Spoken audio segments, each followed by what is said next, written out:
Hello and welcome to new BAPSH। आज हम BPCS 186 का यूनिट नंबर 7 देखने जा रहे हैं, जिसका टाइटल है स्ट्रेस मैनेजमेंट टेक्निक्स पार्ट 2, जिसमें हमारी शुरुआत होती है यहाँ पर कॉग्निटिव रिस्ट्रक्चरिंग से। अब कॉग्निटिव रिस्ट्रक्चरिंग है क्या? कॉग्निटिव रिस्ट्रक्चरिंग को हम इस तरीके से डिफाइन कर सकते हैं कि ये एक ऐसा तरीका है स्ट्रेस को रिड्यूस करने का, जिसमें हम हमारे अंदर आने वाले जो भी नेगेटिव थॉट्स हैं, नेगेटिव बिलीव्स हैं, किसी भी चीज़ को लेकर नेगेटिव फीलिंग्स हमें आ रही हैं, उन फीलिंग्स को, उन थॉट्स को हम कंस्ट्रक्टिव और रियलिस्टिक मीन से प्रोवोक करने की कोशिश करते हैं, ताकि हमारा जो थ्रेट है उस पर्टिकुलर स्ट्रेस से रिलेटेड वो कम हो सके।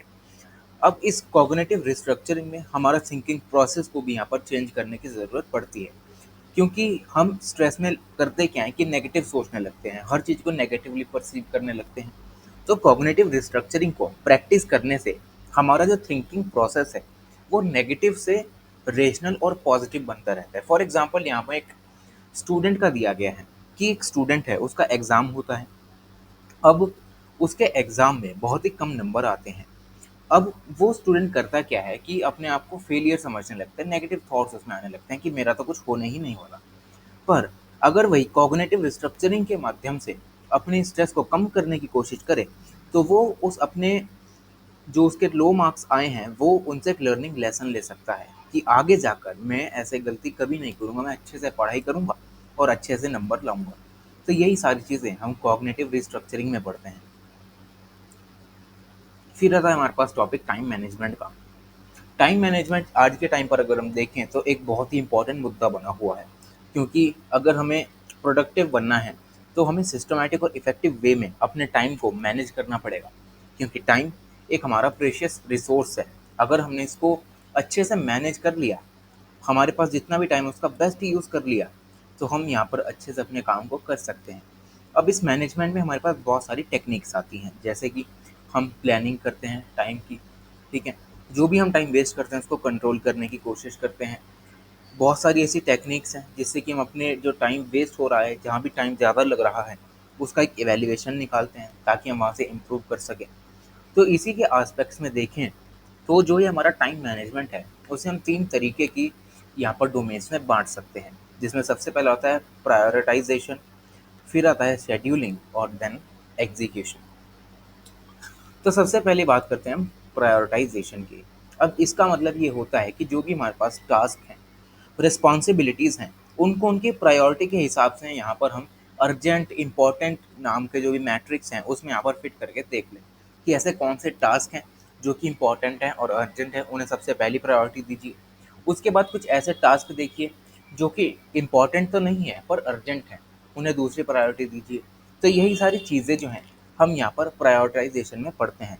और इसी के आगे आगे वाले आने वाले टॉपिक्स में हम ये पढ़ेंगे कि टाइम मैनेजमेंट मैट्रिक्स में इन सभी चीज़ों को हम कैसे यहाँ पर फिट कर सकते हैं, जो कि एक स्टीफन कोवे नाम के एक स्कॉलर हैं जिन्होंने हमें एक ये मेथड दे रखा है।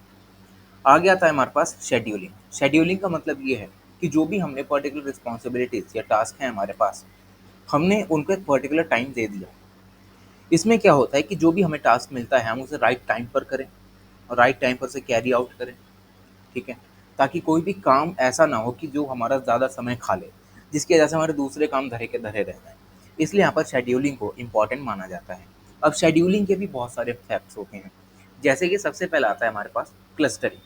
क्लस्टरिंग का मतलब है कि जैसे छोटे-छोटे काम हैं, फॉर एग्ज़ाम्पल हमें बैंक से रिलेटेड कोई काम है, हमें सब्ज़ी खरीदने बाहर जाना है, अपने फ्रेंड को कोई गिफ्ट देना है, आइसक्रीम खाकर आनी है। तो ये सारी जो चीज़ें हैं, इनको हम क्लस्टर कर दें, मतलब एक साथ ग्रुप बना के एक ही काम, एक ही मतलब गो में इनको निपटा दें। इससे होगा क्या कि हमें बार-बार बाहर निकलने की ज़रूरत नहीं है। एक ही बार में ग्रुपिंग में हमने सारे काम को कर दिया, जिससे हमारा टाइम बच गया। सेकंड आता है टाइम बॉक्सिंग। टाइम बॉक्सिंग का मतलब ये है कि हम एक अपने दिन का लार्ज चंक ऑफ अमाउंट जो है टाइम का, वो एक पर्टिकुलर टास्क के लिए रख दें, जो कि होता है टाइम बॉक्स। अब इसमें कुछ सर्टेन टाइप के टास्क को अलॉट कर सकते हैं, जैसे कि एक हमने 6 घंटे का टाइम बॉक्स बना दिया, उन 6 घंटे में हमें असाइनमेंट लिखने हैं। इसकी वजह से असाइनमेंट लिखने का काम हम एक ही बार में ही करेंगे। ऐसा नहीं होगा कि 1 घंटा हम पढ़ाई कर रहे हैं, 1 घंटा दूसरे काम कर रहे हैं, फिर आधा घंटा हम असाइनमेंट लिखने में बिता रहे हैं। इसकी वजह से हमारे असाइनमेंट में भी डिले होता रहेगा, टाइम भी ज़्यादा लगने लगेगा।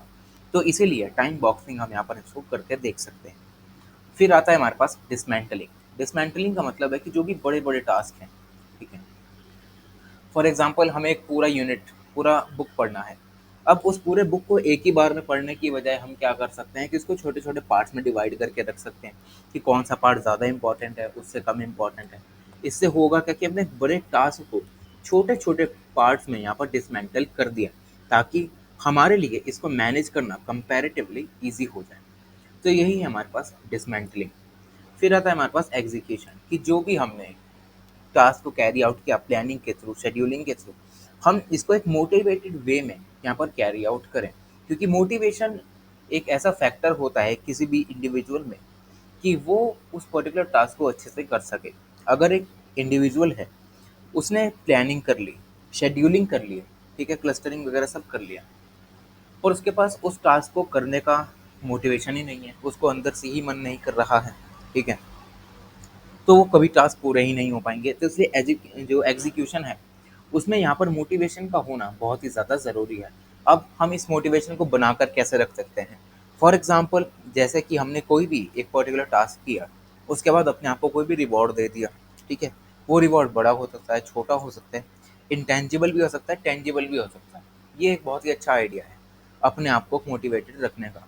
इससे हमारा मन लगा रहता है, हमारा मन डिस्ट्रैक्ट नहीं होता। फिर आता है हमारे पास टाइम मैनेजमेंट मैट्रिक्स। तो ये मैट्रिक्स हमें यहाँ पर दिखाई दे रही है, जिसमें हमारे पास टोटल 4 तरीके के क्वाड्रेंट्स हैं। हर एक क्वाड्रेंट में यहाँ पर कुछ ना कुछ लिखा हुआ है। जैसे कि अर्जेंट, अर्जेंट का मतलब है कि इसको एक इमीडिएट एक्शन की ज़रूरत है। इम्पोर्टेंट, इसका मतलब ये है कि ये कुछ ऐसे टास्क हैं जो कि हमारे किसी सर्टेन टाइप के गोल को अचीव करने में मदद करते हैं। नॉट इम्पोर्टेंट का मतलब है कि इतने ज़्यादा ज़रूरी नहीं है। तो शुरुआत करते हैं हम पहले क्वाड्रेंट से। पहले क्वाड्रेंट में हमें ये बताया गया है कि जो कि अर्जेंट है और इम्पॉर्टेंट है। अर्जेंट एंड इम्पॉर्टेंट कैसा है? फॉर एग्जांपल हमारे परिवार में कोई मेडिकल इमरजेंसी आ गई। अब ऐसा तो है नहीं कि हम बैठे रहेंगे, देखते रहेंगे क्या हो रहा है। हम एक इमीडिएट एक्शन लेंगे। किसी भी पर्टिकुलर इंडिविजुअल को जिसको इमरजेंसी आई है, हम उसको हॉस्पिटल ले जाएँगे, उसका चेकअप कराएँगे। तो ये सारी चीज़ें हम अर्जेंट और इम्पोर्टेंट में करते हैं। वहीं अगर हम दूसरे क्वाड्रेंट में जाएँ, तो दूसरे क्वाड्रेंट में हमें ये दे रखा है कि इम्पोर्टेंट तो है, पर उतने अर्जेंट नहीं है। हम आराम से धीरे-धीरे करके भी अपने सारे काम ये कर सकते हैं। फॉर एग्ज़ाम्पल किसी ट्रिप की प्लानिंग कर ली, एक्सरसाइज़ कर ली, ट्रेनिंग, हेल्थ, तो ये सारी ऐसी चीज़ें हैं, जो कि हम इसके बाद अर्जेंट वाले के बाद यहाँ पर प्रायोरिटाइज़ करके रख सकते हैं। थर्ड क्वाड्रेंट में आते हैं, तो ये कुछ ऐसा है कि इम्पोर्टेंट तो नहीं है पर अर्जेंट है। जैसे कि कोई भी इंटरप्शन हमें आ रही है, ठीक है? कोई भी हमें ऐसे ईमेल्स और फ़ोन कॉल्स आ रहे हैं जिसकी वज़ह से हमारा काम में बाधा आ रही है, तो इन्हें हम यहाँ पर बाद में प्रायोरिटाइज़ करके रख सकते हैं, ठीक है? थर्ड क्वाड्रेंट में हमें यही बताया गया है कि ये कुछ ऐसी एक्टिविटीज़ हैं जिन्हें हम अवॉइड कर सकते हैं और डेलीगेट करके रख सकते हैं। उसके बाद इस क्वाड्रेंट को हम क्वाड्रेंट ऑफ डिसेप्शन भी कहते हैं, क्योंकि यहाँ पर हम ज़्यादा से ज़्यादा चीज़ों को हटाने की बात करते हैं, अवॉइडिंग की बात करते हैं।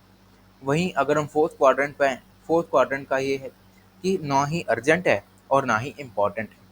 जैसे कि जंक मेल्स को डिलीट करना, ठीक है, टाइम वेस्टर्स को अपने रास्ते से हटाना, तो ये सारी चीज़ें हैं जिन्हें हम अवॉइड करके रख सकते हैं। तो इसीलिए हम यहाँ पर टाइम मैनेजमेंट मैट्रिक्स का यूज़ करके अपने टाइम को देख सकते हैं कि कहाँ हमारा टाइम ज़्यादा लग रहा है। इससे हमें डायरेक्शन मिल जाएगी कि हमने ऐसे टास्क बनाए, हमने पहले ऐसे एक मैट्रिक्स बना ली। मैट्रिक्स बनाने के बाद क्या किया कि उसमें अपने टास्क अलॉट कर दिए। टास्क अलॉट करने के बाद हमें ये पता लग जाएगा कि कौन-कौन से टास्क अर्जेंट हैं और इम्पोर्टेंट हैं, कौन-कौन से इतने इम्पोर्टेंट नहीं हैं पर अर्जेंट हैं, ठीक है? फिर इम्पोर्टेंट भी नहीं है, अर्जेंट भी नहीं है। तो ऐसे कर के हम यहाँ पर अपने टास्क को अच्छे से क्लस्टर करके रख सकते हैं। फिर हमारे पास आती है टेक्निक्स ऑफ टाइम मैनेजमेंट। तो सबसे पहली जो टेक्निक है हमारे पास वो है planner system. Planner system time management की टेक्निक में एक मेजर टेक्निक मानी जाती है।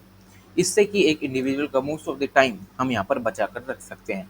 अब प्लानर सिस्टम में होता क्या है कि हम एक डेली प्लानर उठाते हैं। अभी डेली प्लानर कोई भी डायरी, एक नोटबुक हो सकती है। उसमें हम किसी भी अ, इंसान के मोबाइल फ़ोन्स के नंबर वगैरह लिख के रख सकते हैं, ठीक है? और आजकल तो टेक्नोलॉजी इतनी आगे बढ़ चुकी है कि ये प्लानर्स हम मोबाइल फ़ोन्स और कंप्यूटर में भी बना कर रख सकते हैं। बहुत सारे ऐसे मोबाइल कंपनीज़ हैं जो कि प्लानर्स को आज के टाइम पर डिफ़ॉल्ट ऐप में बनाकर देती हैं, ताकि हम प्लानिंग को यहाँ पर अच्छे वे में कर सकें। अगर हमें एक अच्छा प्लानर बनाना है तो यहाँ पर हमें कुल 5 तरीके यहाँ पर दिखाई देते हैं। जिसमें सबसे पहला तरीका है कि हमें एक ऐसी जगह चाहिए, ठीक है? जहाँ पर जो टास्क हैं हम उनको उनकी प्रायोरिटी के हिसाब पर असाइन करके रख सकें कि कौन सी ऐसा टास्क है जिसको हमें फर्स्ट प्रायोरिटी देनी है, इसको सेकंड देनी है, थर्ड देनी है। तो ये सारी चीज़ें हम फर्स्ट स्टेप में देखते हैं। सेकंड स्टेप ये है कि हमें ये देखना है कि हमें यहाँ पर नोट्स बना के रखने हैं, इन्फॉर्मेशन को रिकॉर्ड करके रखना है, ताकि हमें पता रहे कि हमें आगे जाकर फर्दर क्या क्या टास्क कैरी आउट करके रखने हैं। फिर हमें एक ऐसी प्लेस चाहिए जहाँ पर हमारी गोल्स और जो भी वैल्यूज़ हैं वो हम मेंशन कर सकें। फिर दूसरी प्लेस चाहिए कि जो भी हम इंफॉर्मेशन लिख रहे हैं, जैसे कि एड्रेस, फ़ोन नंबर्स, बर्थडे, वो हमें बार बार देखनी चाहिए, ठीक है? क्या क्या नंबर आ रहे हैं, क्या क्या किसी का बर्थडे आ रहा है। फिफ्थ, और जो प्लानर है उसे हमें फ्लेक्सिबल बनाना चाहिए, ऐसा नहीं, रिजिड नहीं बनाना चाहिए, क्योंकि रिजिड बनेगा एक टाइम तक तो हम फॉलो कर पाएंगे, पर एक पर्टिकुलर पीरियड ऑफ टाइम के बाद जो हमारा प्लानर है वही हमें बोझ लगने लगेगा और उसे हम कैंसल आउट कर देंगे। तो ऐसा नहीं होना चाहिए। फ्लेक्सिबिलिटी के साथ साथ हमें इस प्लानर को बनाकर रखना चाहिए। फिर हमारे पास आता है ब्लॉकिंग टाइम वेस्टर्स। अब ये एक टाइम मैनेजमेंट का बहुत ही अच्छा तरीका है, जहाँ पर जो भी टाइम वेस्टर्स हैं हमारे, जैसे कि वेस्टिंग ईमेल्स हो गए, बेफालतू के फ़ोन कॉल्स हो गए, हम उनको यहाँ पर ब्लॉक करके रख सकते हैं ताकि हमारा समय इनमें वेस्ट ना हो। अब अगर हम इन्हें देखें तो ये सिर्फ ईमेल्स, फ़ोन कॉल्स, ये सारी चीज़ें नहीं हो सकती, बल्कि जो टाइम वेस्टर्स होते हैं वो कोई पर्सन भी हो सकता है, ठीक है? कुछ ग्रुप ऑफ पीपल भी हो सकते हैं, जिन्हें हम एक डेलिकेट मैनर में हैंडल करके अपना टाइम बचा सकते हैं। कि जो भी पर्सन हमारे पास आता है, आपको पता है कि वो हमारा टाइम वेस्ट करने वाला है, तो हम उसे वैसे ही यहाँ पर ट्रीट करके अपना टाइम बचा सकते हैं। एक पर्सन उनसे पोलाइटली वे में बात करके ये कह सकता है कि मैं तुमसे बाद में बात करता हूँ, बाद में मिलूँगा, ठीक है? ऐसा नहीं करना चाहिए तो गालियाँ वगैरह दे के इसको भगा दिया। हमें ऐसा नहीं करना चाहिए। हमें अगर ऐसे लोगों को अपने से आने से ब्लॉक करना है, तो हमें करना क्या है कि उनको ज़्यादा से ज़्यादा अवॉइड करने की कोशिश करनी है, ठीक है? सेकंड हमारे पास आता है डेलीगेशन। डेलीगेशन का मतलब ये है कि जो भी हो सके अपने टाइम को अगर हमें अच्छे से मैनेज करना है, तो हमें बड़े-बड़े टास्क या छोटे-छोटे टास्क भी हों, हमें उनको दूसरों पर यहाँ पर सौंप देना है। फॉर एग्ज़ाम्पल यहाँ एक मैनेजर है। मैनेजर एक पार्टी ऑर्गेनाइज़ कराता है एम्प्लॉइज़ की। अब उसने एक ही एम्प्लॉय को यहाँ पर जो है सारा काम दे दिया कि खाने का खर्चा देख लो, डेकोरेशन देख लो, ठीक है, कोल्ड ड्रिंक्स वगैरह हो गई, ठीक है, लाइटिंग वगैरह हो गई। तो इससे होगा क्या कि एक एम्प्लॉय पर सारा काम इसने डाल दिया। अब इस एम्प्लॉय का पूरा दिन इसमें वेस्ट हो जाएगा कि कभी फूड लेके आओ, कभी लाइटिंग वाले को बुलाओ, ठीक है, कभी कोल्ड ड्रिंक वाले का देखो। तो ये सारी जो चीज़ें हैं, अगर एक एम्प्लॉय अपने छोटे एम्प्लॉयज़ वहाँ पर डेलीगेट कर दे कि एक इंसान है वो फूडिंग देखेगा, दूसरा लाइटिंग देखेगा, तीसरा म्यूज़िक वगैरह देखेगा, तो इससे होगा क्या? सबका टाइम यहाँ पर किसी न किसी तरीके से बच सकता है।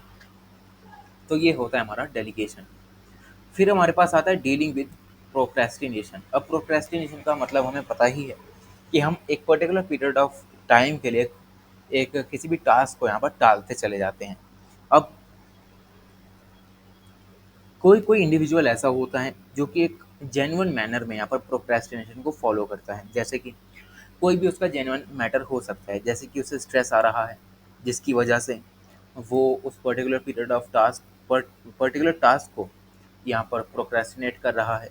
उसके पास उस टास्क से रिलेटेड बहुत ही कम प्रॉब्लम है, इसलिए वो उसको टालता जा रहा है। तो इन सारी चीज़ों को ध्यान में रखते हुए हमें यहाँ पर एक एप्रोप्रिएट फॉर्मूला तैयार करना चाहिए, जिससे कि हम इनसे डील कर सकें। क्योंकि प्रोक्रेस्टिनेशन की वजह से हमें स्ट्रेस भी आता है, स्ट्रेस की वजह से हमें गिल्ट भी आता है, हमारे पैसे ज़्यादा लगते हैं, टाइम वेस्ट होता है। तो इसी के लिए हमारे इम्पोर्टेंट हो जाता है कि ज़्यादा से ज़्यादा हो सके हम अपने टाइम को प्रोक्रेस्टिनेशन से बचाने की कोशिश करें। तो प्रोक्रेस्टिनेशन से रिलेटेड यहाँ पर हमें कुछ पॉइंट्स दिए गए हैं, जिसमें सबसे पहला है कि जो भी सर्टेन टाइप के इश्यूज़ हैं जो कि हमें डिफ़िकल्ट लगते हैं, ठीक है, वो जब भी हमारी बॉडी सबसे ज़्यादा अलर्ट मोड पर, हमारा माइंड जब फ्रेश हो, तब उस काम को हमें कर लेना चाहिए, क्योंकि बाद में हमारा मन उसमें लगने नहीं वाला। सेकंड है कि जो भी टास्क हमें ऐसा लगता है कि बहुत बड़े-बड़े हैं, हमसे नहीं होने वाले, तो हम उन्हें स्मॉलर टास्क में डिवाइड करके रख सकते हैं। फिर हम एक टू डू लिस्ट बना सकते हैं कि कौन-कौन सी ऐसी चीज़ें जो हमें करनी है, हमें कागज़ पे लिख के फ्रिज वगैरह पे चिपका सकते हैं और बार-बार से देख के हमें देख सकते हैं कि कौन-कौन से टास्क हम यहाँ पर पूरे कर रहे हैं।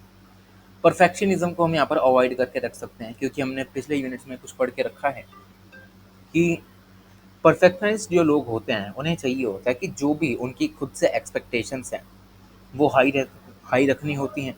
दूसरों से भी उनकी एक्सपेक्टेशंस हमेशा हाई रहती हैं। अगर उनकी एक्सपेक्टेशंस फुलफ़िल नहीं होती, तो उन्हें रिग्रेट होता है और उस पर्टिकुलर टास्क को वो कभी भी फर्दर आगे बढ़ाने की कोशिश ही नहीं करते। तो इसी से बचने के लिए हमें परफेक्शनिज़्म को अवॉइड करना है। उसके बाद जब भी किसी की मदद की ज़रूरत हो, तो बिना शर्म किए उनसे मदद लेनी है, ताकि हम यहाँ पर प्रोक्रेस्टिनेशन को डील कर सकें। तो यही सारी चीज़ें हैं इस यूनिट में। Thank you so much.